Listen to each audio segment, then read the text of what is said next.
Party of the Burmese pro-democracy leader Aung San Suu Kyi says it will stand for elections to the parliament. Now, if she stands personally, that'll be the first test of her popularity for 20 years. The National League for Democracy agreed to register for the forthcoming by-elections after boycotting the national poll last year. Now, that decision follows a series of reforms by Burma's nominally civilian government, including the release of some political prisoners and an easing of censorship.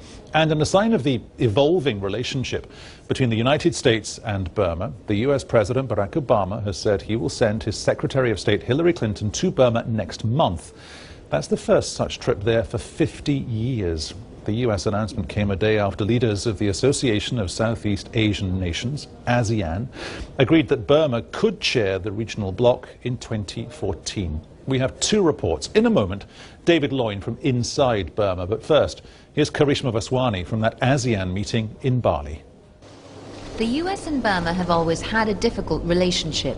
US President Barack Obama, seen here at an ASEAN meeting in Bali, which the Burmese leader also attended, has often been critical of the way Burma is run. But now signs emerging of a shift in how the US wants to engage with one of the most isolated countries in the world. The American president's decision to send Secretary of State Hillary Clinton to Burma next month is being seen as a recognition of the recent steps Burma has made on the path towards democracy. After years of darkness, we've seen flickers of progress in these last several weeks. President Thein Sein and the Burmese parliament have taken important steps on the path toward reform. The dialogue between the government and Aung San Suu Kyi has begun. The government has released some political prisoners. Media restrictions have been relaxed. And legislation has been approved that could open the political environment. So taken together, these are the most important steps toward reform in Burma that we've seen in years.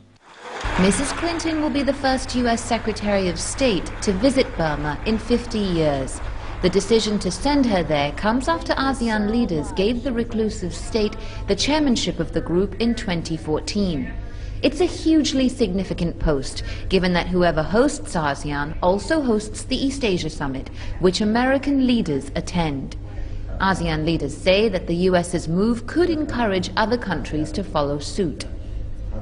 The US's reaction is certainly a reciprocal posture, thanks to the development inside. And I'm sure there will be other partners who would be looking into ways how they can encourage the process further.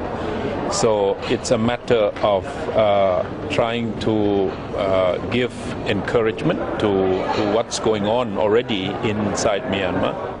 But here in Bali, the US leader's message is clear. President Obama says he hopes this will be the start of a new chapter for both countries.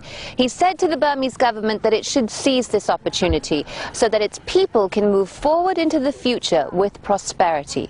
But the president also warned that if Burma fails to continue on the path of reform, then it will remain an isolated nation. Karishma Vaswani, BBC News, Bali. The historic decision was taken in these modest premises in Rangoon. A party used to protesting is gearing up to fight elections, confirming what Aung San Suu Kyi told me she wanted. They'll put up candidates for parliament. Party workers said it was a difficult decision. It was, after all, only a year ago that they decided not to stand in a system that they saw as too repressive.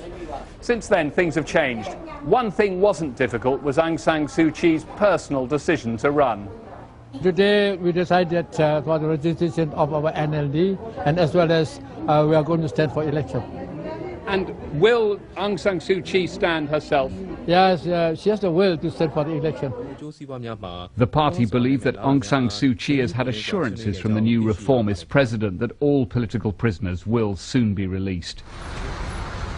Pictures that would once have been banned are now on open display. 48 seats in Parliament will be fought early next year, but it is as if there were only one candidate. Dissidents, though, want more reform in areas that matter, like education and healthcare, according to the country's top comedian, who'd been jailed by a military regime who could not take a joke.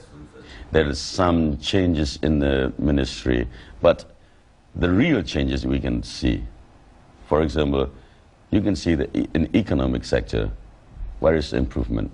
We cannot say. And also in education, there is no improvement. In health, no improvement. In art, no improvement. There's much to do, and Burma's future could have a very different face from its past. David Loyne, BBC News, Rangoon. And coming up a little later here on The Hub, we'll have an interview with a former US chargé d'affaires in Burma. Do stay with us for that. Now,